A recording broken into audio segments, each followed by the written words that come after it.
Showboating Sports, guys. It is your man, Scott Free. All right, we're back at it once again. Man, tonight's video is going to be about Bud Crawford and Errol Spence being the top 2 pound-for-pound guys in the world. I'm explaining that, why they are the top 2 pound-for-pound guys in the world, and we'll do a little bit of recap on the fight and a little stuff that's going on between Terence Crawford and Errol Spence Jr. So we're going to definitely do that. I'm coming in a little hot, but we're going to talk about that. So if you're new to the channel, please hit like, subscribe, and share. Also hit the bell notification icon so when I do these videos, and you guys will be a part of it. And the way I like to do my videos right now, we're going to do these videos, and I do my videos live. So that way, while I'm making my statement, if people got questions, they can always call in, and they can always be a part of it, which is always cool, man. So right now, I'm ready to invite a few people on this thing, and get them in on here, because we got a few people in here wanting to be a part of this. So anyway, so guys, okay, here we go. We're gonna just put this in. And matter of fact, what I'm gonna do right now is I'm gonna put the phone number up in here in the chat down here in the message box. So if you guys want to call in and sound off, you can definitely call in and sound off. Here we go. Let's put this in here. We're gonna pin this one at the top too. Hold on. Let's get it all together where everybody can call in, because you know the way I want it, I want all the smoke. That's it. I want all the smoke. So here we go. Pinning this in. And guys, if you do call in, if you do decide to call in, put in the chat just in case it doesn't ring.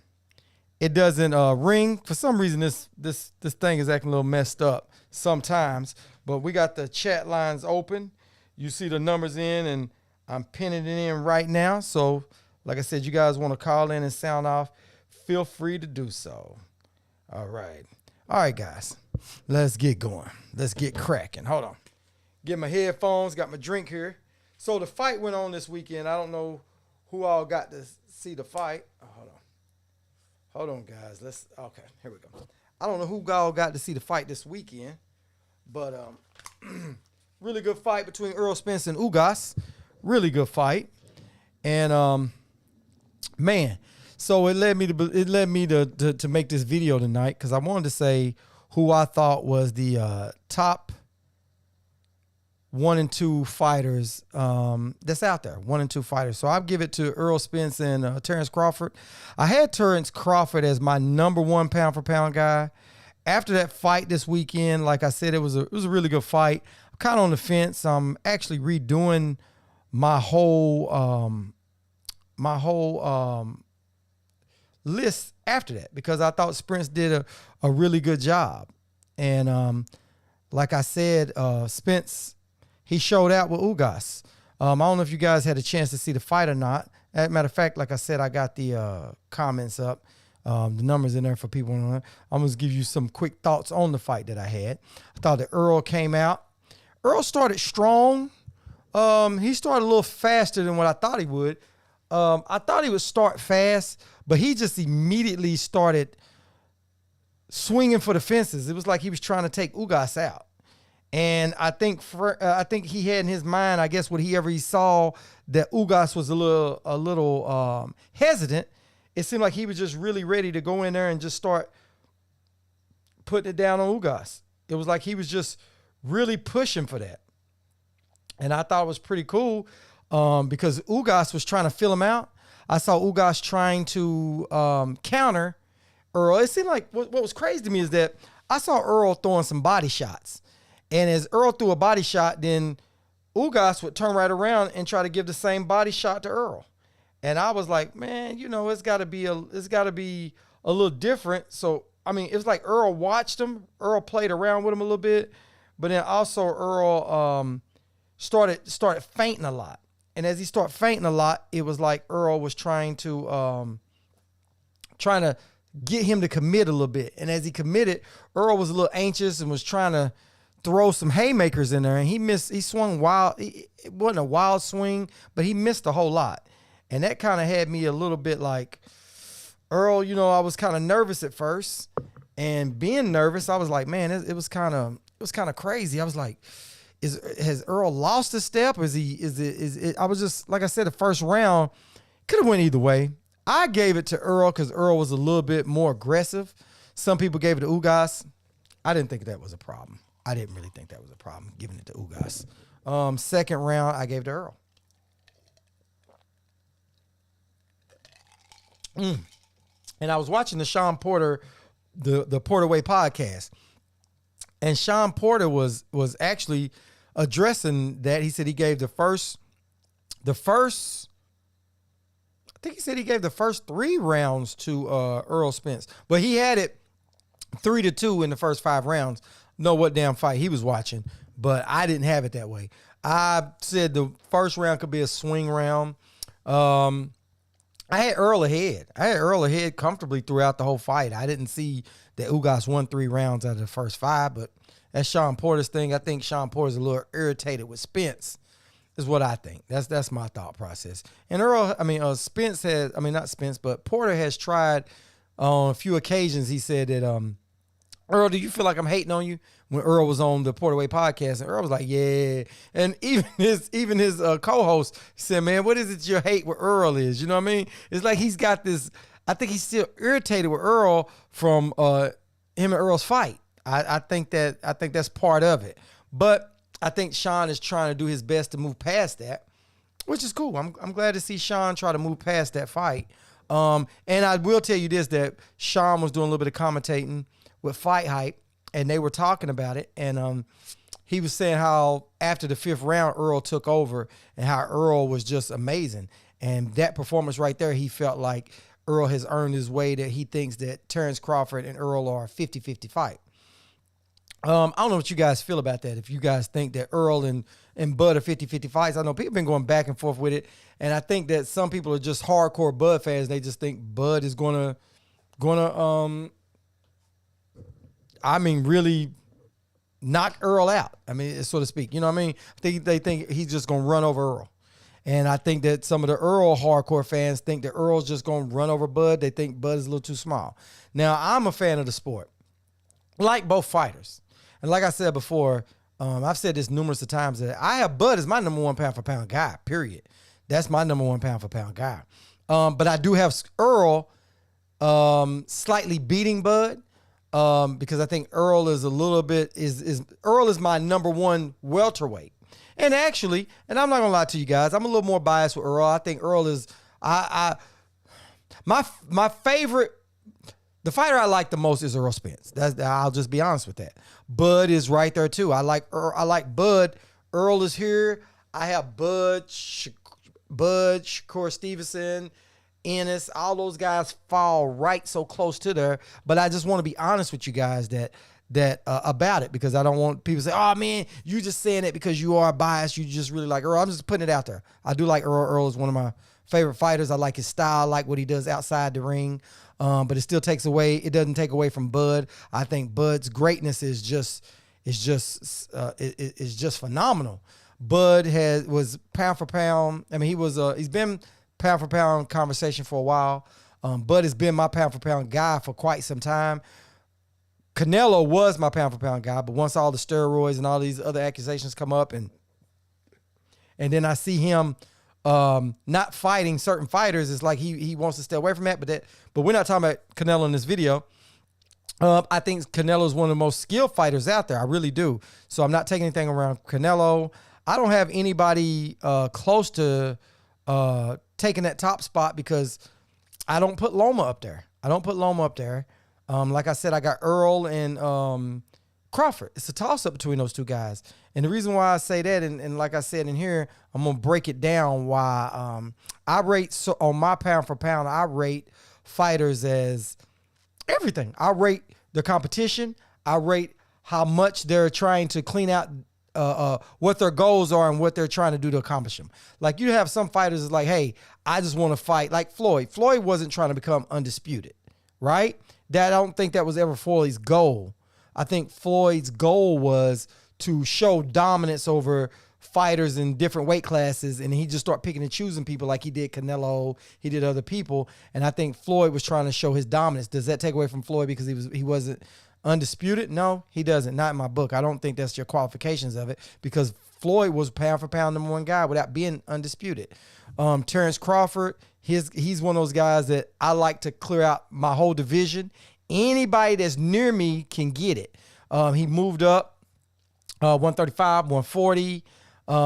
He undisputed 140, went to 147. Now he's a champion at 147, and he's been in there wanting to fight all the top guys. I think that now undisputed for Crawford is important, which it should be for a lot of guys, because now, we're in the 4-belt era, and it shows that you are the number one guy. And I'll tell you what, this is my thoughts on the undisputed thing, is that you have so many different champions out here with all these belts. And I don't mean the secondary belts. I mean just the IBO, the IBF, the WBC, the WBO. You got all these major sanctioning bodies, so it's 4 belts, but then they have these belts that are up under the main belt. And so if you just take the 4 top, those guys have had different champions. And in the 2-belt era, where Sugar Ray Leonard was back in the day, they had 2 belts and they were undisputed, right? And the WBO wasn't back there in that day, and so it only took 2 belts and they was undisputed. But those guys still fought, like Sugar Ray Leonard fought Hagler, Hearns, and Duran, right? But what it did was, for some fighters, it gave them out. They go, okay, I beat this fighter over here, took both his belts, or I had a belt and took one fighter's belt. And I think that in this day and time, it's harder, because now, like Errol Spence said, I took my belts off every champion. I beat Kell Brook, Sean Porter, Ugas. It would have been Manny, but then it turned into Ugas because of his injury, right? So he won 3 belts off 3 champions. And that right there makes it harder, because you got to think about the promoters, because all the promoters out there, a lot of promoters want to keep belts in-house, like Top Rank, DAZN. They want to keep the belts in-house, because if you control the belts, you control the money, right? And so they want to control all the belts, and they don't want to lose that belt as a promoter, because now my guy, I can't go out there and make these big money fights because we don't have a belt, and the people with the belt don't want to fight my guys. And so once they get their hands on it, like they did at the 135 division, Top Rank wanted to keep it in-house. He let Loma fight Teofimo Lopez, and Teofimo Lopez fought outside of Top Rank, but he fought with Lou DiBella.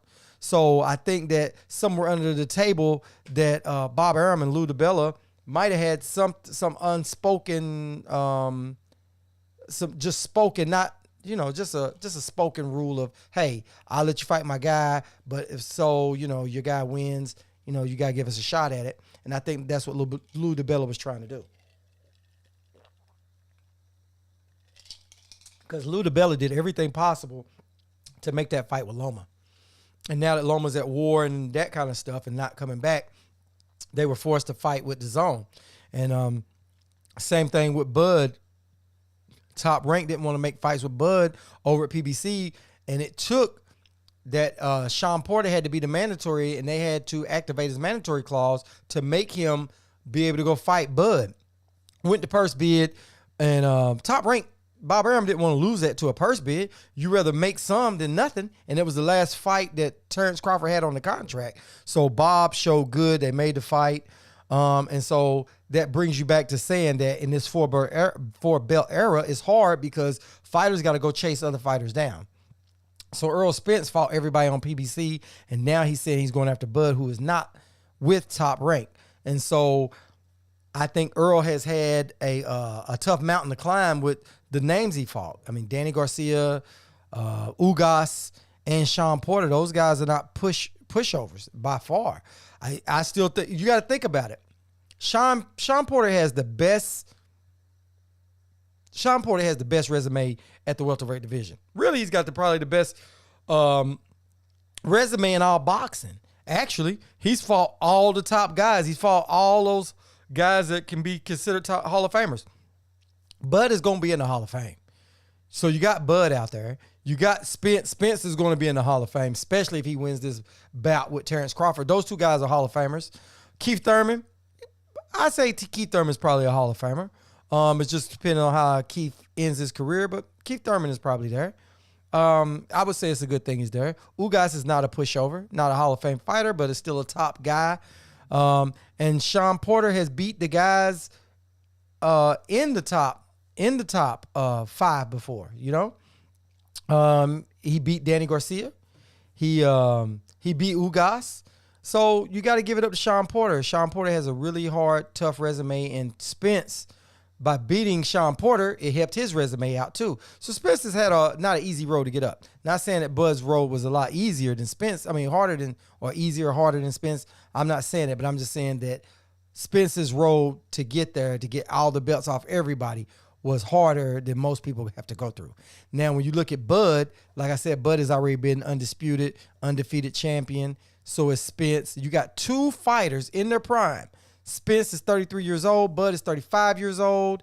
And both of them are undefeated, and they're fighting for undisputed. So who else is doing that? Who's doing that? I mean, Josh Taylor is a really good fighter, man. I think this last fight he had was gifted to him. But I don't have him as my top 3 pound for pound. And a lot of people will probably be up in all because they'll say Canelo. Like Canelo. I think Canelo is a really good fighter. I really do. I think Canelo has a lot of skills. But the way I do my pound for pound list, I have to consider, what are you doing right now? Because he's got a good resume. He does. He has a really good resume. I know I give a lot of Canelo people hell about it, but Canelo has a pretty solid resume. I give Canelo hell about these last few years with him jumping around in weight classes, but he's still fighting champions with belts, right? But I still say that to be my top pound for pound guy, I can't say that you out here dodging more than 2 or 3 people, you know? Now, a fighter can't fight everybody, because you can say Bud is dodging Jaron Ennis. You can say that. You can say Spence is doing it. Even though Jaron Ennis is not up there yet, he's right there up under him. He's at the top tier, but he hasn't crossed over to be those 2 top guys, right? He's the mandatory, right? So let's say Bud was saying he wanted to fight Spence, right? So a lot of people's like, well, why don't you go ahead and fight Ennis? And they try to start spreading the rumor around. He's dodging Ennis, he's dodging Ortiz, but he's not dodging those guys when he's going after the belt holder. He's going after the top dogs, right? And he's staying in the same division. Even though Bob Arum offered him a fight with Josh Taylor, and it wasn't, and this was a couple months back before Spence even and Ugas even had the fight pinned down yet, right? It wasn't even public knowledge that they said that, yeah, it's out, it's official, you know, so to speak. You know, it wasn't official. And so you got them trying to make that official, but it wasn't official. And Bud, what did Bud do? Bud just like, hey, I'm going to wait. I'm going to see what's going on. You know, I'm leaving top rank right now. And Bud was setting himself up to try to get the Spence fight, right? So you got to look at it like that. And you got to say that Bud could have taken those 2 fights, right? But Bud was like, hey, I'm going to hold up. I just got through fighting Sean Porter back in November. So now I'm going to, you know, see what my options are and see what Spence is going to do or whatever else, right? And so people try to rush out there, oh, you're dodging Ortiz, which, like I said, he wasn't. And so we can all agree on that, right? That you can't be dodging Ortiz if Ortiz had something else. And Ortiz was the mandatory at one time. He didn't activate his mandatory. He didn't activate his mandatory. And so so you can't say he was dodging him. You can't say he was dodging Ennis because Ennis doesn't have a belt, and Ennis is not a mandatory for Bud, right? Ennis didn't decide to go the Bud route. He went the WBC route, and I think the IBF route, right? So he went those routes. No, I think he went IBF. Is it because I think I'm pretty sure that Ortiz was WBC. I think so. I think Ortiz was the mandatory for WBC. But anyway, you can't say Bud is dodging anybody. And you definitely can't say that Spence is dodging anybody. Who else could Spence be dodging? Can't say he's dodging Keith Thurman because he chased Keith Thurman for years. He's fought everybody else that's in the top 5, except for Ennis, because Ennis just now broke the top 5 to me. I don't put Virgil Ortiz up in the top 5, so you can't say he's dodging Virgil. So I have to give it to Spence and Bud as being the 2 top dogs. And I really feel, me personally, that the winner of that fight is going to be the face of boxing. They got my vote for it. I know a lot of people would dare to debate. But like I said, I got the phone line open for that. I want all the smoke on that. If you feel like Canelo, and I'm sure people are going to say, oh, it's Canelo, it's Canelo. Canelo puts more butts in the seats. Yeah, Canelo puts a lot of butts in the seats, right? But this fight right here is the most anticipated boxing match in all of boxing. There's not another match that anybody wants to see that's to that magnitude. I can't think of another fight right now that's to that magnitude. Let me think. I think the only other fight that kind of comes close would be Usyk and AJ, but nobody really cares. I mean, nobody's really pushing for the AJ fights no more. AJ done been beat twice. He got knocked out by Andy Ruiz. We still want to see the Wilder and AJ fight. Fury, Dillian White, who cares about that? I think Fury versus Usyk, that'd be a good fight. Usyk said he'd move down and fight Canelo. Matter of fact, he lost some weight and he was down to 190 pounds. So guess what? That fight could happen. I don't think Canelo would fight him. I wouldn't. That's one fight that I don't think Canelo should take right there. I think Usyk is just too big of a guy, man. That's just too much stretch for Canelo. I think Canelo should stay 175 and down. I wouldn't say Canelo needs to go any higher than that. So I can't think of any other fighters out there that I would see that I would say that's a bigger fight right now. Even Devin Haney's going to go fight for undisputed, him and George Kambosos, and I don't think that fight is even close, which is still a really good fight. But we're talking about number one and number two and going to be the face in boxing, right? And Terence Crawford has always been arguably number one, right? So people say Canelo. Some people say Terence Crawford. Like I said, I put Spence up in there because all the thing. When you look at everything that Spence has done, you have to have him in your top three at least pound for pound, right? So if you got the top one, top three, or top one, top two, however you guys put it, you got to have those guys close. Who has done more? Who is pulling more pound for pound quality fights and in a dominating fashion consistently besides Errol Spence right about now? I mean, yeah, you can say because, and I'm saying with the hardcore competition. Canelo fought Plant. I don't think I was hoping Plant would win, but I didn't think Plant could totally beat Canelo. Like I would put my money on Plant. I was hoping more than I thought. I was thinking more with my heart than my head because I'm just so fed up with the way the whole thing goes on with these fighters at the 154, not 154, but the 160, 168, that kind of stuff. These guys are not in a tournament. You got Andrade and Charlo. Those two guys are not fighting. David Benavidez is at 168. He wasn't. I mean, those guys are not all fighting each other. So Canelo beat B.J. Sanders. I already knew he would do that. I didn't think that would be a hard fight for him. He broke the guy's orbital bone. I already knew he would beat that guy. Figured he'd beat Caleb Plant. I was hoping Caleb Plant would pull it off because then I said, well, if Canelo loses like Keith Thurman, then he'll be willing to make those fights and get back, and then we'll see that monster come out in Canelo. So when I look at it, like I said, I think Spence right now is pulling up some of the hardest competition. I think that Jamel Charlo has been fighting some pretty good hard competition too. Josh Taylor, I had him up. I think this last performance, I had him slide down a little bit. I think that fight, I had him losing that fight, man. I did. And now he wants to go up a little higher, said he can't make weight. He'd rather fight Terence Crawford. He don't want Terence Crawford. I don't see him even getting close to touching Terence Crawford, not by far. Not at all. But I like to see it, but not now. I mean, it'd be one of those fights if Terence don't have anybody else to fight. Let's say if he was to pull off the fight with Spence and Josh Taylor comes up and wants to take that fight, so it's two undisputed fighters trying to fight. Yeah, I'd see it, but I just think in my head it's not going to be a fight between him and him. But I could see that. But I'd rather see Terence fight Jerron Ennis or Virgil Ortiz after the Spence fight, win or lose. I like to see him fight either one of those guys. I know Terence Crawford said that he'll move up and he wants to fight. If he beats Spence, he'll move up and fight Jermell Charlo if Jermell Charlo gets past Brian Castano, which would be a great fight. I mean, imagine that. Imagine if Terence Crawford got undisputed at 140, 147, he's already fighting for undisputed, right? He's fighting for that.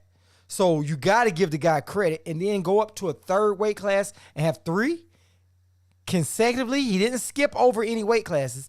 There's nobody that Terence Crawford missed between 135, 140, and 147. He has fought everybody. Josh Taylor came in after Terence Crawford left and vacated the belts, right? So you can't say Terence has dodged him. So Terence hasn't dodged anybody. Spence, who has he dodged? He hasn't dodged anybody. So these guys are eating all the food around them before they go to the next step. You know what I mean? So I got to give those guys credit for that, man. I got to. I mean, those guys have earned it. I got to give those guys credit. And like I said, so they're my one and two. Period, point blank. And I'm actually gonna make my list up, and I'm working on my list because, like I said, I'm gonna go ahead and get my list together, man. I got to redo that list, man, but I'm having a hard time. I don't know which fighter to put at number 1 and which fighter to put at number 2. That's right now. That's what I'm trying to think. What fighter deserves to be at number 1, pound for pound? What fighter between Terence Crawford and Errol Spence? God, man, I'm on the fence with that. I'm really on the fence with that. I still want to keep Bud at number 1 because Bud was undisputed.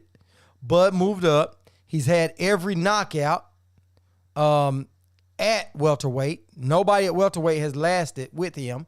So not even Sean Porter, even though I don't give him credit for beating. I don't give it. It's a knockout. It's a TKO, but not really because his father threw in the towel, man. I mean, I hate to say it like that because I don't want to take away Terrence's shine. Because I think he would have still beat Sean Porter, right? And it might have got worse. He might have knocked Sean Porter out. But he didn't get to do it. They took away his victory because the dad threw in the towel. So I can't give him credit for that when the dad threw in the towel and Sean Porter wasn't physically hurt. He wasn't hurt and couldn't protect himself. He was down on the mat, but he was beating on the mat. He was coherent. He knew what was going on. He wasn't wobbly. It was more of a flat. It was more of just a knockdown than him being buzzed and hurt. You know what I mean? Matter of fact, the punch that Spence hit him with, he was a little bit more off with that, where his glove hit the canvas and he came on back up, but he recuperated really quick. And so with Bud, man, Sean Porter could have kept fighting. So that's why I say, I got to slightly take a little bit away from that in the welterweight division. Spence didn't knock him out either. Spence went to war with him. I think that Bud's would have been the same with that. He had 2 knockdowns. So it's kind of similar. I just didn't see that fire from Sean. And maybe Bud didn't let Sean show that side of him. That's what I'm saying. I'm on the fence about that, man. I really am. I am definitely on the fence about that. It's just hard to really figure that one out of who I want to give number 1, number 2 to, because like I said, Spence did so well with Ugas, and Ugas wasn't a pushover. Ugas, man, he had a hell of a chin. Ugas had a real chin. I mean, the dude, you got to think about it. Ugas has his eye broken, and you could see it was swollen for a few rounds. Kell Brook had his orbital bone broke. What did he do? He quit. He was over. BJ Sanders, Canelo broke his orbital bone. What did he do? He got out of there, right? But Ugas kept fighting. I mean, what can you say about that? Salute, Mr. Finesse. How you doing tonight, man? Glad to see you up in here, man. Yeah, man. We right now we cooking tonight. I'm trying to figure out who do I have number 1 and who's number 2 on my pound for pound list. Between Spence and Errol Spence and Bud. So I'm trying to figure out which one do I give that spot to, because I'm trying to redo my pound for pound list. And so I got those 2 guys, 1 and 2, and I had Crawford as my number 1, but after this fight right here, I'm like so close to saying that Spence is number 1. It's just, man, I have to establish who's number 1, who's number 2, I can't keep saying both of those guys are number one. You know what I mean? I got to get out the fence with that. So hopefully you guys can sound off, tell me you guys' thoughts on that. And if they're your 1 and 2. I don't know who your 1 and 2 pound for pound fighter is. So, man. Oh, did you go? Yeah. It was an amazing fight, but did you get to go there in person or did you just watched it on TV? I watched it on TV. Man, it was amazing, man. I tell you what, I knew Spence was going to go in and be dominant, but I didn't think he'd be that dominant to whereas Ugas, I mean, he did Ugas worse than he did Danny Garcia. I thought he would stop Ugas. I thought he would stop Ugas in the earlier rounds. And my way of thinking with that was I thought Ugas would come out and try to counterpunch a little bit. When he saw that wouldn't work, I thought that he would open up a little bit. And the more he opened up towards the 4th round, Spence would land something significant and take him on out. That's what I thought. But Ugas kind of shelled up a little bit more, and he did good. Mr. Finesse said, yeah, we're about to find out. Yeah, we're about to find out who's the best fighter between them. But do you have a number 1, number 2 pound for pound guy? If you do, which one is it? Do you have Canelo as your pound for pound, or do you have Bud Crawford as your number 1 pound for pound? Who do you have? Because I've had Bud for quite a long time. I took Canelo off my pound for pound when the PEDs and all the other little silly stuff started happening, so I just removed him off of there. And so Bud has been my pound for pound guy ever since, and Bud has earned it ever since too. And like I said, Bud is my number 1 pound for pound. Spence is my number 1 welterweight, and now I had Spence at like number 2. But man, I'm on the fence with this, man. I'm trying to think who would really. I'm weighing all the options out on it, man. God, see, I look at like Bud. Bud has been undisputed. Bud's come up from different weight classes, and he's won each weight class. And it's a welterweight division. Just when you thought the competition would get harder, Bud's status would drop just a little bit. Bud has come on stronger now in the welterweight division than all the other divisions he's been in. Oh, wow. Wow. Okay. Hopefully you share some pictures or something, man. I don't know if you're on Facebook too. If you're on Facebook or whatever, man, I'm under Jervis Scott Free Brown, man. Maybe we had to send each other friend requests. I'd like to see some of those photos or videos and stuff that you might have. But yeah, man. Like I said, Bud, now that he's made it to the welterweight division, man, he has knocked everybody out. And yeah, we could say, okay, his competition hadn't been as strong as Spence in the welterweight division or Sean Porter's in the welterweight division. I gave Bud hell for plenty of years with that. You know, fighting people like Jose Benavidez, Mean Machine. But he stopped those 2 guys. You know what I mean? He stopped them. And then I'm like, well, okay, let's see what you're going to do with Sean Porter. Yeah, I don't want to make too many excuses for Sean Porter. I feel slight a little bit on that Sean Porter thing with his dad saying that, you know, he thought about not letting Sean fight before the fight started, letting Sean retire. And I just don't think that Sean had that reckless abandonment in his eyes that he was going to go out there and give his all or nothing to stop Bud. It was like, I know Sean said, you know, I went out and fought Bud and I didn't really have nothing else set after Bud. So if he had said something like, I wanted to fight Bud, get my belt back, get a belt from Bud, then go challenge Spence, that was my goal. And now that I lost to Bud, I just feel like, hey, I don't feel like going back through fighting all these other people again. And those guys will be getting ready to lead the division. So I figure, hey, it's time to retire. You know, I've accomplished everything I wanted. And the guys I like to get back on, they're going to be fighting each other and then moving up. I can accept that. But I can't accept him saying, it wasn't really too much after Bud. And because then it was like, if I win, I win. If I lose, I lose. I just feel like they was 2 friends. I just didn't see that. I just didn't see that thing that I just knew he wanted to rip Terrence's head off. You know what I mean? It just seems like him being a commentator and him and Bud being friends kind of weighed out. That's what it seems like to me. Okay. Mr. Vanessa said on his, he's got number 1 Spence, 2 Bud, 3 Jermell Charlo, 4 Boots, 5 is Shakur Stevenson. 6 is Tank. 7 is Taylor. And 8 is Haney. 9 is Benavidez. And 10 is Beterbiev. Okay. That's a real good list, man. That is a real good list. What made you decide, has Spence been your number one before the Ugas fight, or did he become your number one after the Ugas fight? Because like I said, I had Bud. I tell you what's funny. When Spence fought Porter, I kind of was I was pushing Spence in the number one spot. Spence had the car wreck. I was like, well, we got to see if Spence is going to be the same after the car wreck. He fought Danny Garcia. I was like, well, the performance Danny Garcia was good. Wasn't the greatest performance, but it showed me he was back, and I could see he could get better later. And then after that, he was going to fight Pacquiao, and I was going to revisit it, but he got hurt. So his next fight was Ugas, and so here we are. This is the next bout after Danny Garcia. And Spence, he showed out. Spence showed out.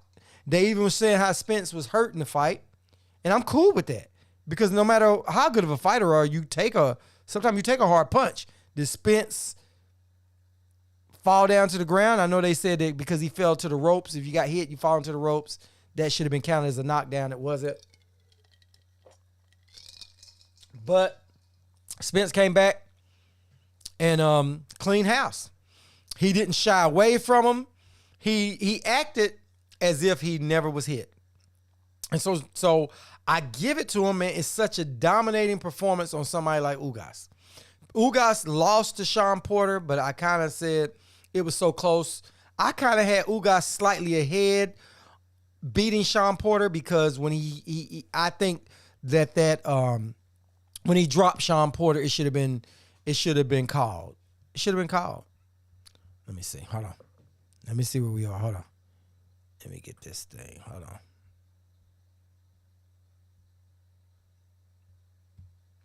Okay, so he was already there. So he already had him at the number one spot. Okay, that makes sense. Yep, the ref. Yep, the ref. Yep.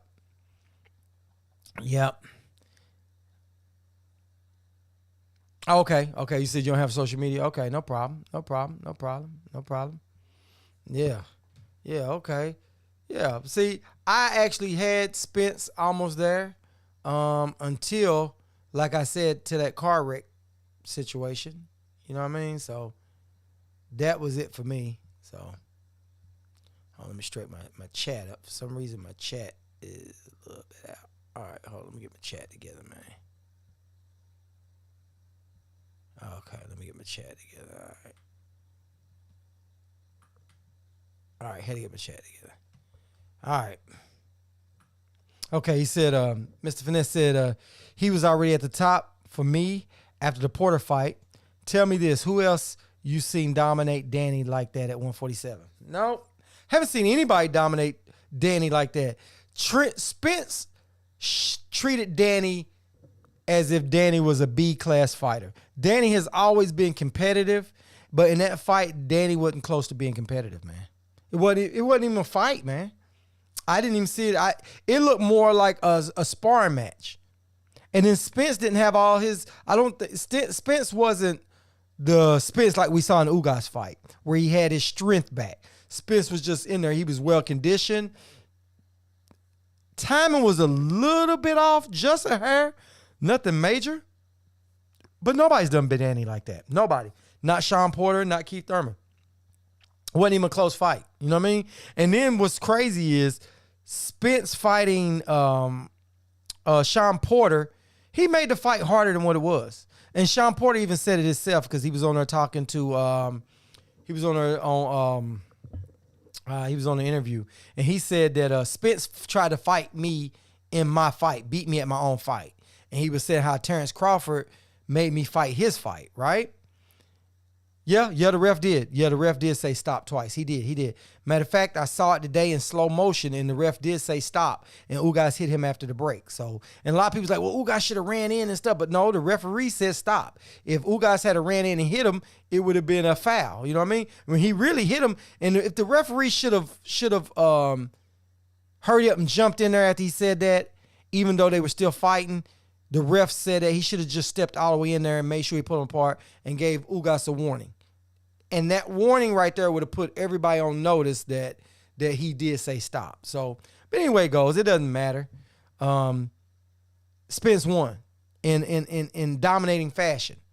So, and then like I was saying about Sean Porter, Spence beat Sean Porter at his own game. And Sean Porter said that Spence was trying to beat him at his own game. Sean Porter kind of thinks he won the fight, but he understands that the knockdown was a deciding factor in his own book and other people around him that they can accept. But to me, he was already beating Sean. I already had him up 1 or 2 rounds before the knockdown. So I think a lot of those rounds was close, but Spence stayed on him the whole time. Spence also, to me, was more aggressive. He's more aggressive, and he stayed on him. Yep. So, yeah, that's what it is. So, anyway, yeah. So, like I said, I'm on the fence with that. I was trying to think somebody was calling in on here. I thought somebody was trying to call in to the show. But anyway, yeah, man, it's just, I tell you what, like I said, I've been on the fence with that. And, man, it's a hard one, man. It's a hard one, but I like your list, man. I like your list. I think your list is real good, man. Spence, number 1, 2, but I'm going back over that list again, man. 3, Jermell Charlo, Boots, Shakur.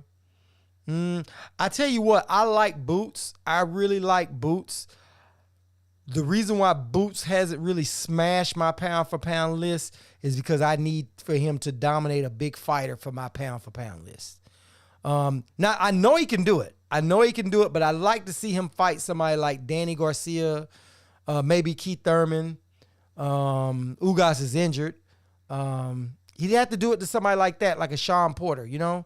Would have to do it to somebody like that, and it's not that out there. So maybe we'll see if I don't know, I'd like to see him do it to Ortiz or Conor Benn, which I think he stops all those guys anyway.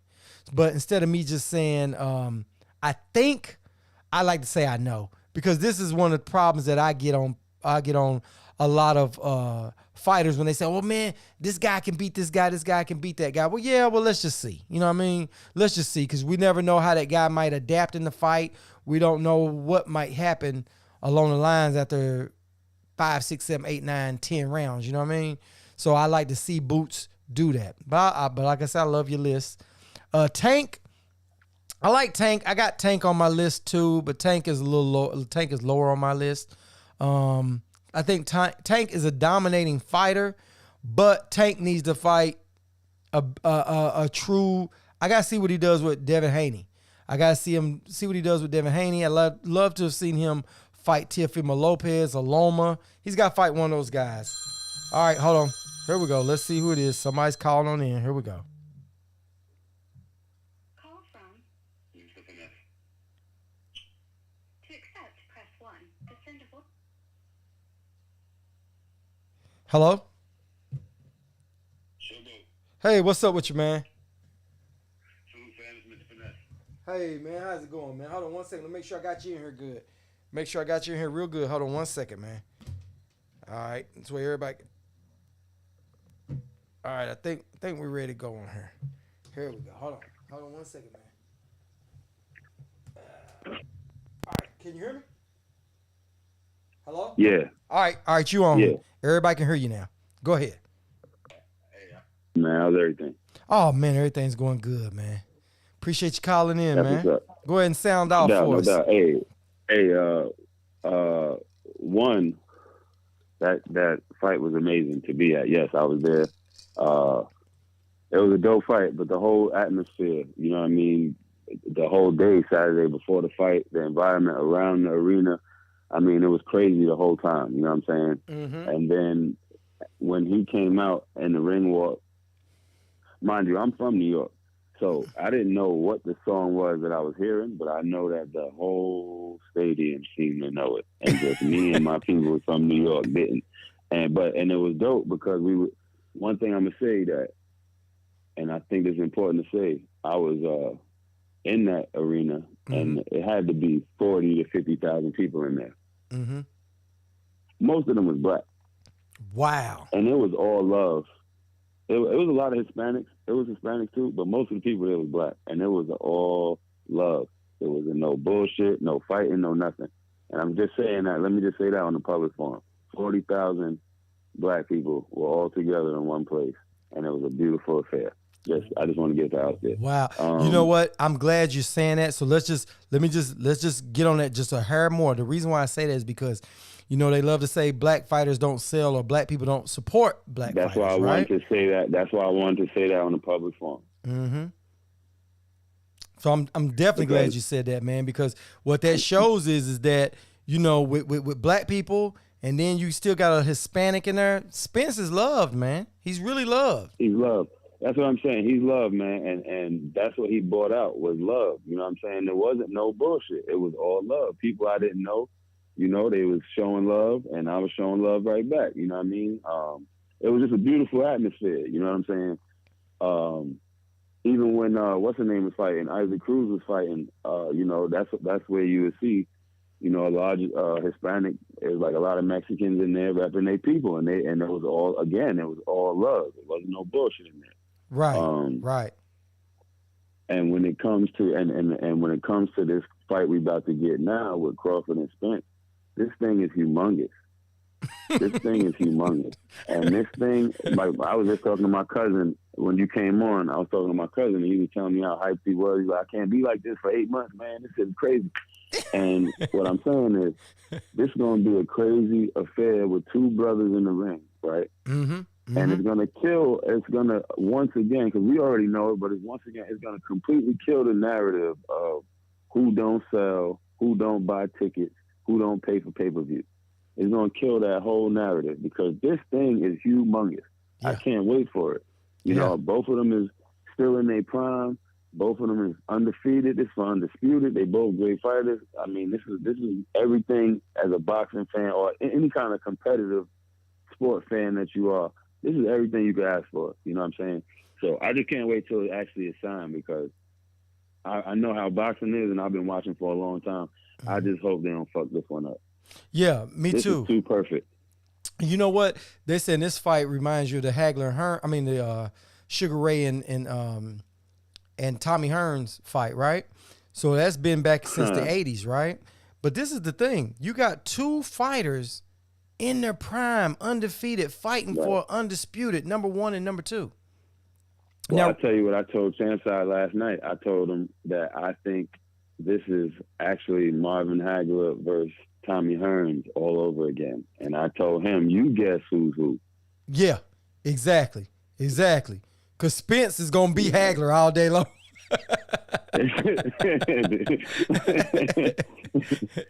but you're a wise man. But I tell you, man, you know, to even compare fighters in this generation to those fighters in that generation, they've accomplished it. You know what I mean? They've accomplished that, the pinnacle of Hall of Fame fighters.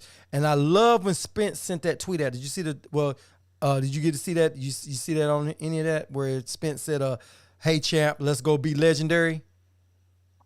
I didn't see that, but I did see the shirt he got, and I did where he going to the door, knocking on TC door. Yeah, and I did see the joint he did where he had up the grocery list, and he had Crawford next, and I love it. I love that he coming at him and he letting it be known who he want and what he want. So there's no question no more about where he at with it as far as this fight goes, because there's been a lot of question and debate, but prior to now, about who's doing what. But right now we see who's hunting, right? Yeah. And I'm not saying Crawford running or nothing like that. I'm just saying we see Spencer's hunting. You know what I mean? Now let's see if he's barking up the wrong tree. You know what I'm saying? Because sometimes you get what you're looking for. Right. You know, and sometimes you don't. Well, let's just see, man. This is perfect for boxing. But and I think I love what you just touched on is that Spence was kind of more passive. It seemed like when he talked about the Terence Crawford fight, right? Because he'd always said, I'm going to keep my eyes on my side of the street. And so... Right, clean yourself first. And what Spence say? He said, you know, I see what people say on social media, but I don't get into it, but I use it as fuel, right? So he's been seeing all the Bud fans saying, oh, Spence is scared. So he never said anything, right? So as soon as he got through it, what did he say? He said, I'm coming to go take his shit. I'm coming to get his Oh, the belt. stadium went crazy. Yo, that was when he said that shit. The stadium went crazy, man. That was just a dope event to be at. I'm sorry, go ahead, man. I'm sorry. No. That's cool. Because I tell you what's funny. His sister, I'm on her Twitter, and she was saying that Bud couldn't be at the fight because he had other fighters, right? But then they showed Bud sitting at home on his couch because somebody was on there. And so when Spence said that, somebody on Bud's couch was filming the TV when Spence said it. And then when they turned the camera towards him and Bud looked at the camera. They both looked at the camera like, okay. Like they didn't expect Spence to say that. So I think over the time, Bud kind of thought Spence was being passive and wasn't going to be aggressive towards him. And now Spence is like, nah, I'm coming for you. And I love that. What we found out is that Spence is doing exactly what he said he was going to do 4 years ago. Right. That's what we see. 4 years ago, he said he was going to do exactly this. I'm going to clean this up. I'm going to get these joints here, and then I'm coming for him. Right. Now, in between now and then, all the debate and all of the questions, that's over now. Yeah. There's no reason to debate no more if he wants to fight. You see where he's at with it. This man is advertising the fight already, so there ain't no question about what he wants. Right? Yeah. We already know what he wants. Right? Bud said after he responded, keep my belts warm, all that type of shit. Bo Max said we're going to beat his ass. So I guess we see what he wants. Now let's just get a date and a location so we could know for sure boxing ain't going to fuck this one up. Man, it's a beautiful time in boxing. Not to mention, Showboat, on my pound, that's why I actually called to speak on my pound for pound list. Okay. I don't even really like doing the pound for pound thing because for two reasons. One is it's just an opinion, right? It's like mythical. That's all it is. Also because things can change so fast. What do I mean? Mm-hmm. So I would have put Josh Taylor higher before his last fight. Yep. I actually had Josh Taylor up there too. Josh Taylor was one thing, and then in his last fight he was something different than I thought. Right? Mm-hmm. I would have had last year Jose Ramirez would have been in there. You know what I mean? Or So anyway, but why I put Boots where I put him, and I agree. I understand what you're saying when you say he got to beat a pound for pound fighter. Mm-hmm. I just look at it just like strictly for what the pound for pound list is made about. If you took this style and put it at any weight, could it compete with all the other fighters? And I just watching Jerron in his fight, I see something different than most fighters, and with the way he fights, absolutely it matters against who he's doing it. That does matter, right? Right. So you're right about that's why I'm saying you are right about wanting to see him do it against somebody on that top level. I'm just going off of what I'm seeing in the ring. Yeah, the eye test. He passed the eye test. He definitely passes the eye test. I don't see too many other guys that I don't have on that list. I don't see too many other guys that give me the same impression he gave me. And these are guys who have fought. For example, let me just say, Jose Zito Lopez has fought a lot of top guys. You understand what I'm saying? So just fighting the top guys isn't going to, if you ain't putting in the work. Yeah, if you're not dominating. Isn't showing it. Right. And I'm going to say this.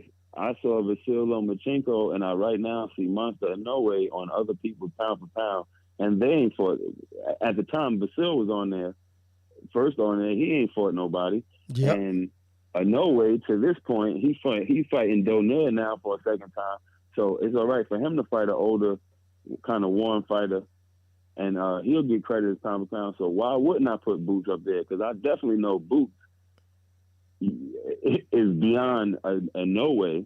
Yeah, I definitely know that. Yeah, so I agree with that. I agree with that. If he's on somebody's list that high based on I don't know what, I'm putting Boots on there not based on I don't know what. I just explained to you on based on what. And you put his style in the ring, drop him down to one whatever or no it is, and just keep that same style. I think Boots whoops that ass. And I want to put an honorable mention on my pound for pound list. Two of them actually. Stephen Fulton Jr. is one. Oh yeah. And, yeah. And Demetrius Andrade is another one. Yep. But I'll tell you this. I like Andrade, but I think Andrade. I hate that Canelo doesn't give those guys a shot. And the reason why I said it, because people say, well, why don't those guys fight each other? I said, because what happens is if they cancel one, the other one out, Canelo will never fight them. And then you got this thing of, can they ever be considered the best? Because y'all going to always say that they couldn't beat Canelo. And it's because Canelo wouldn't fight him. You know what I'm saying? Right. And that's why Canelo's not on my list. I took Canelo off because of PEDs and all the other that's why stuff he's not on my list. Yeah, so, the PEDs. Yeah. And the allowance of the PEDs. So I don't know how long, and I don't know if he's still on. So you know what I'm saying? Right. So right. That's and as far as Shakur Stevenson, another thing for me with pound for pound comes separation. Right? What do I mean by that?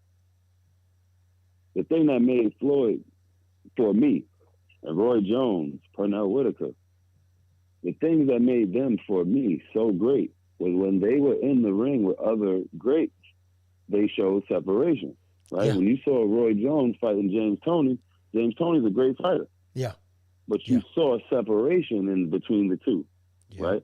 When you just saw Shakur Stevenson fight Jamel Herring, who prior to that fight was known as a good fighter. Right. But you saw complete dominance. I mean, it wasn't a matter of a struggle, or you saw complete dominance. Now they about to put Shakur in there in 2 weeks, which boxing's on fire right now. In 2 weeks, he's about to get in there with a guy that they were just saying is a real good fighter, right? He's an undefeated champion. Oscar Valdez has been a good fighter to this point, right? A real good fighter. And Shakur, in my opinion, is about to show once again extreme separation. So he got to be on that list. Right. He's showing you he's not the same as the other guys who you guys are saying are good. So if they're good and he's that much better than them, what is he? Yeah, he's different, man. Boots and Shakur, they're going to be Hall of Famers if they, nothing happens to derail their career. Right. Right. But I agree with that. The thing about Valdez, I like Valdez. I think he's a really good fighter, but I don't know where he has used PEDs or not.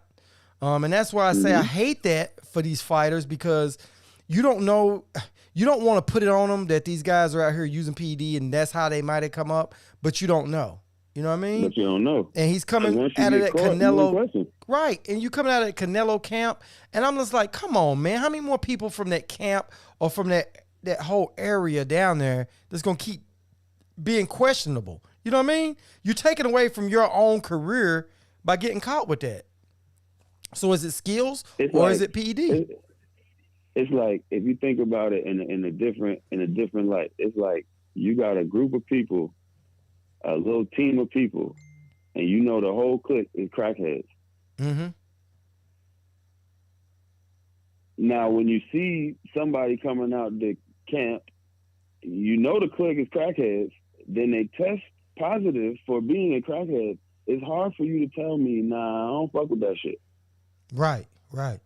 And like you said, I don't know how long you've been doing it, right? Now, Oscar Valdez, I think he's a good fighter, but I'm going based on what I see in the mainstream media about him, that he's a very good fighter.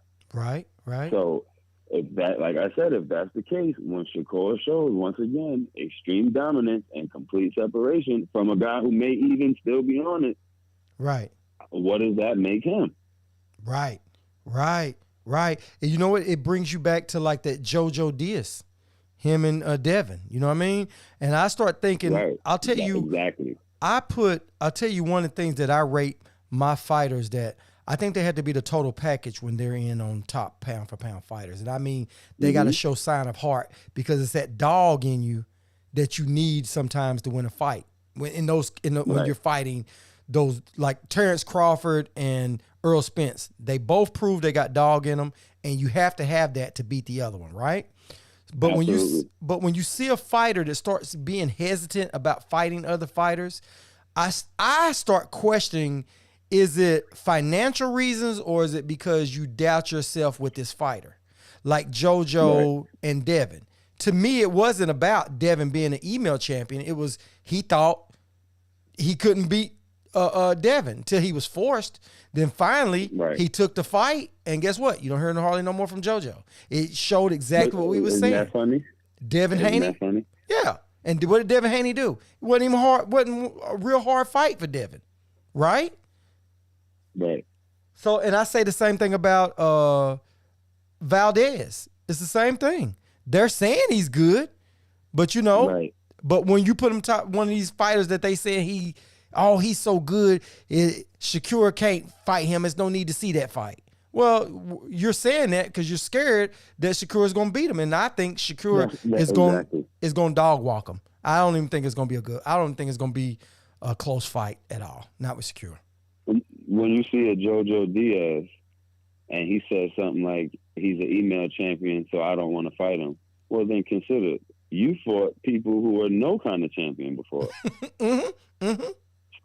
Without no problem. And you didn't say, oh, I'm not fighting him. He's not a champion. So cut the foolishness. And when they got in the ring, we saw what happened. Now, I'm going to use what you just said, though, as an example of what I'm talking about the mainstream. Mm-hmm. Devin Haney gets in a fight. He fights Jorge Linares, an older fighter. Mm-hmm. Been through some wars, but a good fighter, right? Devin Haney dominates this man. In one round, he gets hit hard. He doesn't fall. He doesn't go down. He gets hit hard. He gets wobbled, right? He gets out of it, finishes off the fight in dominant fashion, right? And the whole thing is, first of all, when Linares is washed up and Haney was exposed. Now, you look at Monster in Norway, who's fighting Anito Donaire, right? Who Donaire and Linares, I'm not saying are the same, but could be comparable. Yeah. Age-wise, as veterans who've been in the game for a minute, good fighters who've been through some wars, who are kind of long in the tooth. Right. But when Donaire takes Inoue to life and death, and Inoue survives, he's a great fighter. He's the number 2 pound-for-pound fighter. He went life and death with Donaire. Right. Yet somehow Devin Haney dominating Linares and getting hurt in one round, not going life and death, just getting hurt in one round. Somehow he's exposed in that same manner. You see how it works? Oh, yeah. But see, that's why, I tell you what, that's why on my platform right here, man, that's why I stand my square with that. Because I'm sick of all the privilege that's going on. You know what I mean? They got certain fighters that they like, and then they dog other fighters. But what you're doing is you're actually hurting the sport. You're hurting everybody. Even the promoters are taking money out of their own pockets when they do that. You see what I'm saying? Because you got people that love these fighters, but true boxing fans that are going to always be there, your constant money, you're turning those guys off. See, we're your constant money when you don't have the casuals that come see Canelo fight. They just want to be there to be in the environment. You know what I'm saying? Right. So that's why I say I love that people like us, like how we get on here and we go off on that. And I'll tell you something. Answer this question for me. What's your thoughts on this? Is that I see fighters like Jermell Charlo, right? And they asked him about Canelo. And, he always hold Canelo in high regards, right? But Canelo don't want to fight you and give you the chance, correct? And we all know boxing is a gladiator sport. So why do you give this guy respect? At this point, he's disrespecting you, and you should be disrespecting him if you want to fight him, right? Well, I mean, I definitely see what you're saying, and I would think so. I would think, especially at this point for Jermall Charlo, at this point, I would definitely think, he's tired of what's going on. Right. And even Jermall Charlo is very, very respectful about it. I don't know if they think being respectful is going to get them closer to, I don't know what they're doing.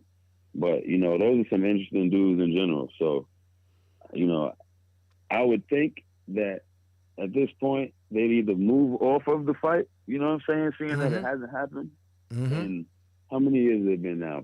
5, 6 years? Man, it's been, I know Andre been trying to fight him for the last 7 years, ain't it? 7 years? I mean, it's been a long time. And being at this point that not only is he not fighting them, but he's trying to pretend like, they're nobodies and all this foolishness. And he's allowed to do it. There's nobody calling for something different.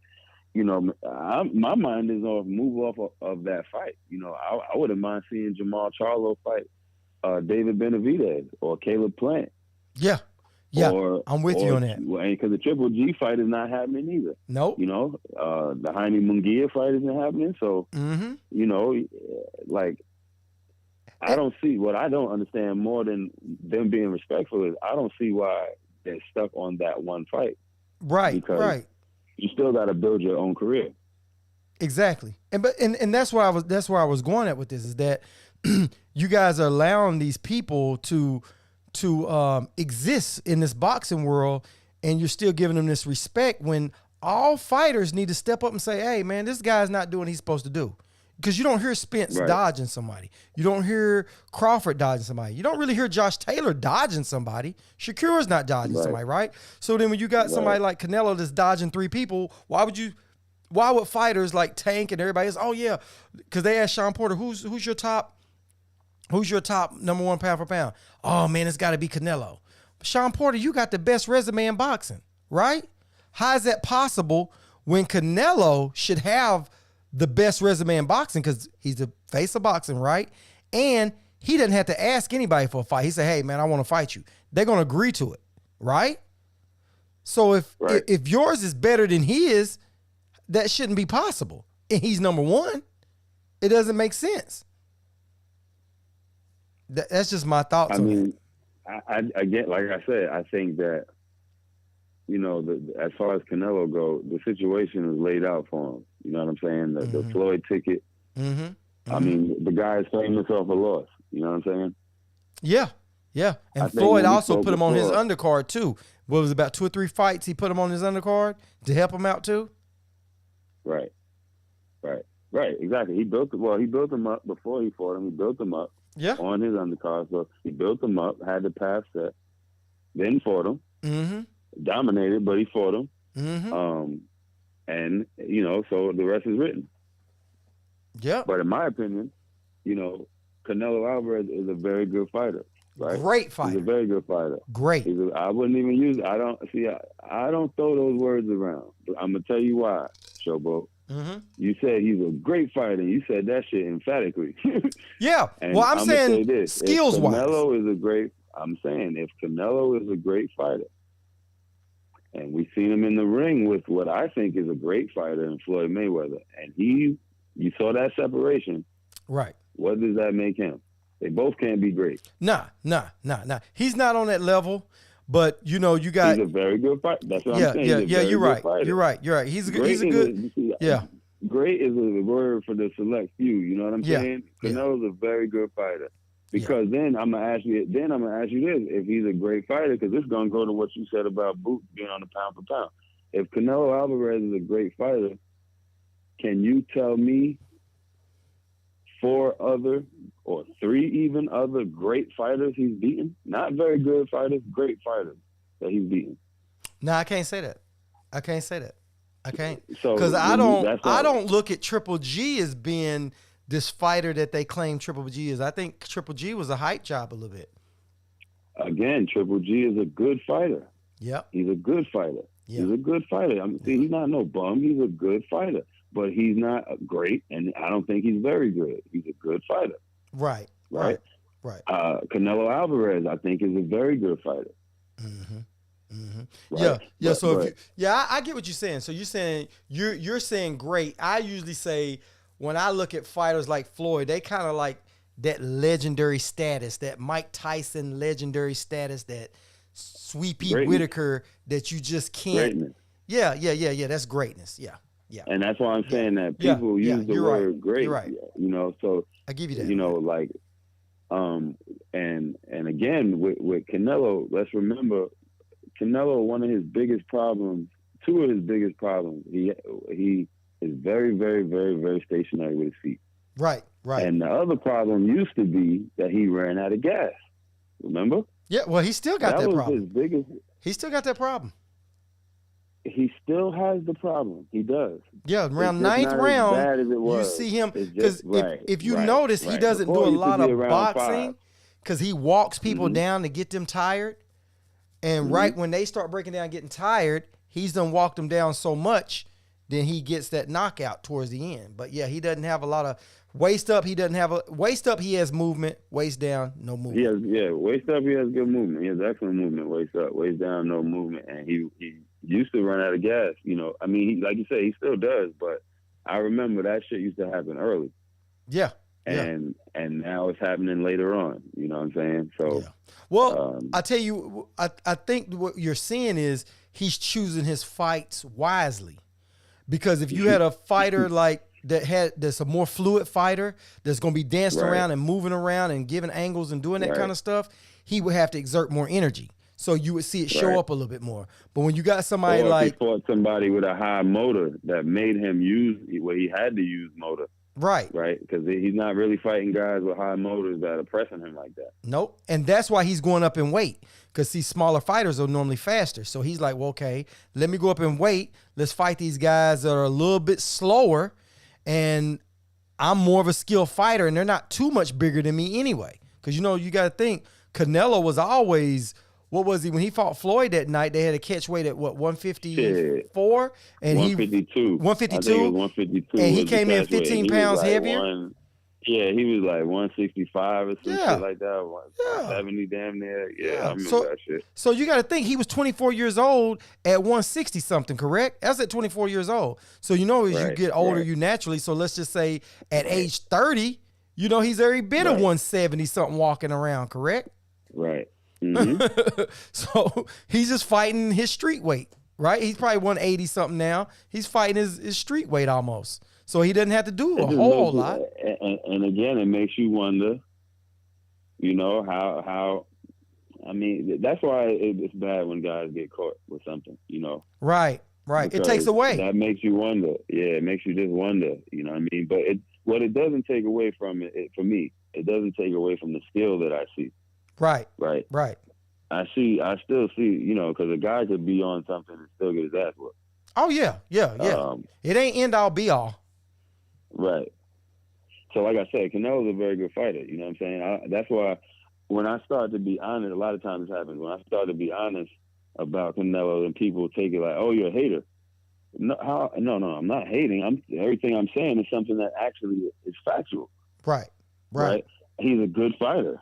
Right. I don't know that he's a great fighter, especially because when I seen him in there with other very good fighters, he's had hard times.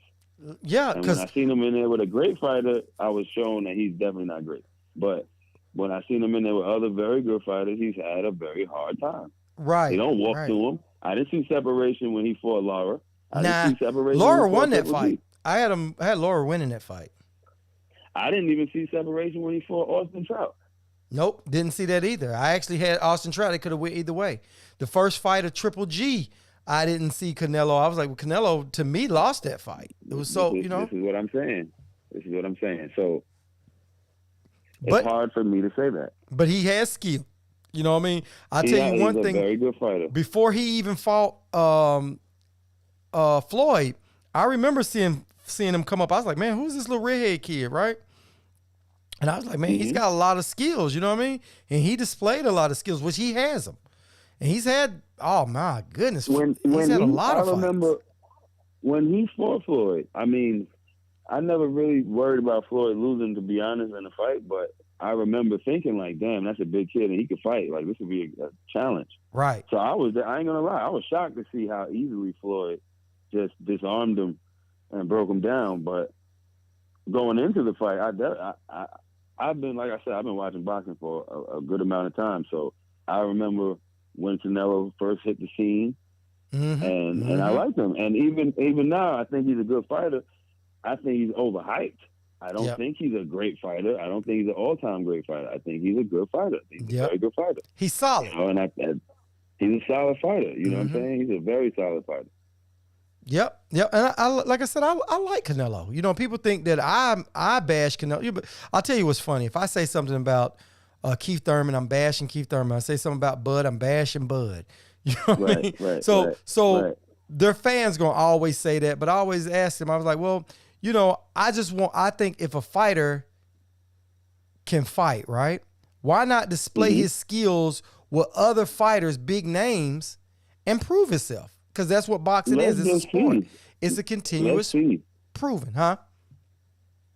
let's just see. Let's see who's the best. Exactly. It's like every other sport. In every other sport, you got a playoff or some kind of tournament where at the end, the best fight the best, or best play the best.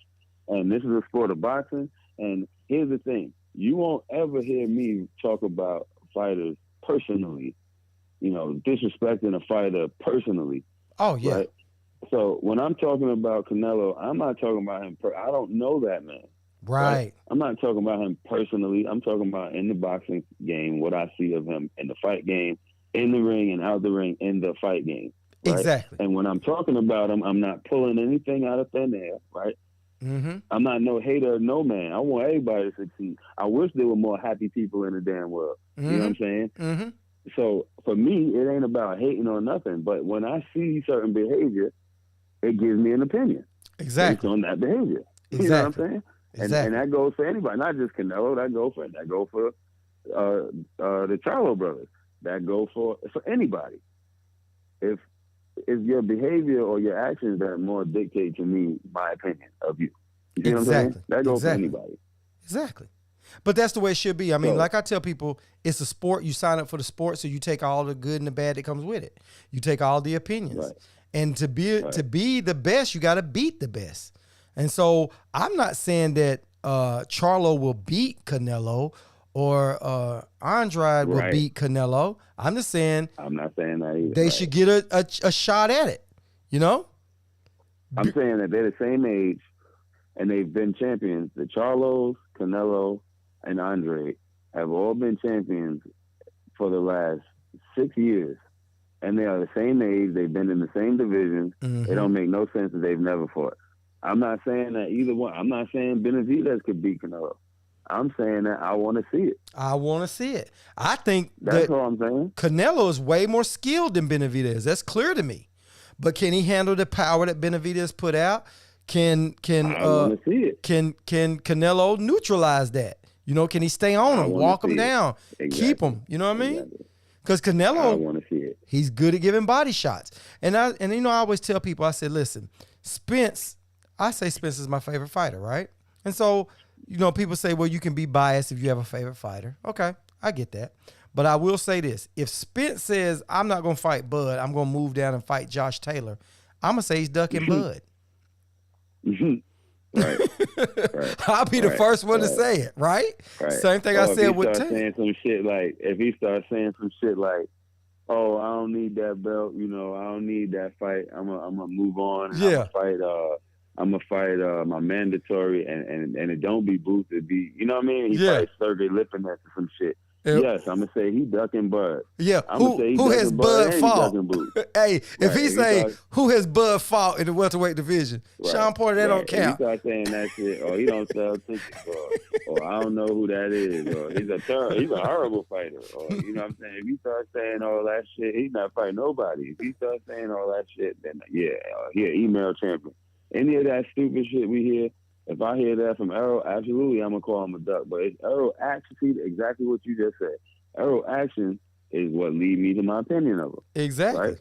Exactly. So that's where I'm at with that. You know what I'm saying? He said years ago exactly what he was going to do. And through the car accident, through the eye injury, mission accomplished. And now we're on to the last stage, right? And he said that's what he's going to do, and that's what he's doing. Now, like I said, the man is not just writing shit on Twitter. The man advertising this fight already, posting this shit on shirts, selling merchandise. Is that not brutal? Don't tell me he don't want to fight. Hey, that's savage, ain't it? Is that not savage, man? That's called relentless pressure. He's gonna put it. He puts it on fighters in the ring, and he putting it on TC right now outside the ring. Like I said, though, let's just see if he's barking up the wrong tree. Hey, and we got to find out if TC barking up. Hey, we got to see if Terence Crawford barking up the wrong tree. What do you say? Oh, y'all say go over here. Come on, Yeah, absolutely. We gonna see who this is exciting. We're gonna see who's talking is gonna get backed up in the ring. Man. And like I said, I told you my opinion of this fight and what it's gonna look like. Mm-hmm. Well, I'm hoping they fight in October. I'm hoping I don't think they'll go September because I know Canelo's has has his spot in I'm September. hoping it's either October, November, because that's around my birthday is in November. So, Oh, okay. and I'm thinking it's going to be in either Vegas or Dallas. Probably Vegas. I say Either Vegas way, too. I know I want to be there. Either way, I'm gonna be in that motherfucker up close where I can see looking in the ring. Yeah. And that's gonna be dope. That's gonna be a great night. I gotta be in the that's environment. a night for our people to show up and show out. You know what I'm saying? I gotta be need to act a fool. Show up, show out, man. Because we're gonna kill all the narratives about who don't sell and who ain't this and who ain't that, who don't buy this and who don't buy that. We're gonna kill all that narrative. It's the biggest fight in probably combat sports. Listen, I said that, and somebody said, "Nah, you're wrong." I said, "Listen, in all combat sports, this is the absolute biggest fight. Dana White, UFC. Tell me a UFC fight that they can make bigger than Errol Spence first time. So there's no fight bigger than Terence Crawford in that. None. Nothing even comes close. I can't even think of a fight that even comes close. I can't. I mean, there's nothing what are they gonna be? There's nothing they could do that's fucking with this fight. I mean, and it's not that they should be trying to compete with it. I'm just saying that this is the biggest fight in combat sport, and it's two brothers in their prime, man. So it's a perfect time for us to show kill all the bullshit ass narratives very quickly. It's gonna be 1 million views, and it's gonna be a sold out crowd. Listen to this. I know we were having a discussion online today. They were talking about they should have it in Texas, and I was like, well, Texas is fine with me too. I said, but Vegas would probably you probably make a little bit more money in Vegas because so many people go to Vegas to gamble. Other events is going on in Vegas, and while people are there, they'll go see the fight. Then it's only 2 hours away from L.A., so the whole L.A. crowd is going to drive there, right? But talking to you on the phone right here is just a thought. It's just a thought. What do you think about the fight being in Atlanta? How do you think that would be? I mean, for us, obviously, that would be outstanding. You know what I mean? Like, that would be crazy. Has anybody even thought of that? Because you got people from Miami. You got that would be insane. New York. I'm in Florida. I'm in Florida right now. And, I'm in Broward, and I definitely would go up there. I'm going wherever it's at. It don't matter where it's at. Yeah. I don't care what it is either. I'm going to be there too. But if it was in Atlanta, that would be insane. That would be insane. That would be insane, man. You better come there ready. You got to work out a week before that damn trip, so you can be ready for that. Can you believe that? I'm in Tennessee, so I'm like 3 hours away. So it doesn't take me no time to get there. But I don't care if it's in Vegas. I'll be in Vegas. But I'm just thinking that you have a fight to that magnitude. I know Vegas would be a better place because then you get multicultural. That's why I think it's gonna. That's why I think it's gonna be in Vegas because of the magnitude of the fight. I think Vegas is gonna jump all over that shit. The hotels, the casinos, the shows, the everything, the whole setup, man. But Showboat, man, I appreciate you letting me get up on here, man. Talking for so long, my brother. Thank you very much, for your time, man. And your show is dope. I'll be trying to check you out whenever I see you on. Appreciate it, man. Keep doing what you're doing, man. Keep grinding, You right, build man. and they will come. You All build right, and they will come. Hey, man, people like you coming in that talk some good sense, man. I appreciate you, brother. Thanks for coming on, man. Salute. All right, man. It's Mr. Finesse, man. I'm out of here. Catch you later, man. Man, I totally enjoyed that call, man. Yeah, Mr. Finesse, I love when he comes through, man. He says a lot of stuff that makes a lot of sense, and I definitely appreciate that. Guys, we've been on here a lot longer, and when you got good conversation like that, man, you kind of just love just talking boxing, man. I like it, man. And the best thing about this conversation is that it's going to be on the internet. People can always come in and view it and give their 2 cents in when we come off the air. And guys, man, that's straight up no chaser, man. That's my whole 2 cents in this whole thing. Like I said, I'm still on the fence about Spence and Bud, about who's number 1 and who's number 2. Crazy situation, man. I'm working on my whole pound for pound list, and I'm gonna keep working on it because, like I said, I just love boxing, man. And like me and Mr. Finesse was talking about, the pound for pound list is just a fantasy. It's just made up. It's just what your thoughts are. So everybody's pound for pound.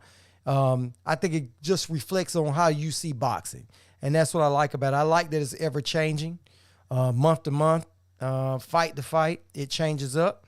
and you can move people up and move people down, and it doesn't help the person, doesn't hurt the person, you know, because it's not going to affect them fighting in any kind of way. It doesn't help them get a fight, doesn't help them run away from a fight, you know. So I like that. So like I said, I'll be working on my list a little bit more. And as the fight gets closer, man, I just can't wait for this fight. I know it's going to be a few months out. Spence got to go get some rest. But wish the fight could be towards the end of the summer. And I'm okay for the fall. But give me enough time to prepare. And as soon as we find out that they're going to have this fight, I'm sure a lot of people are going to jump on tickets. I know I'm going to be starting to get all my stuff together now. And maybe when the fight comes, I'll be ready for it. I'll be ready for it because it's going to be one of those things that as soon as it hits, you got to be ready to buy your ticket. You got to be ready to buy your plane. You got to be ready to buy your hotel accommodations. So, hey, we're going to keep riding that out. But anyway, guys, thanks. That's all for me tonight.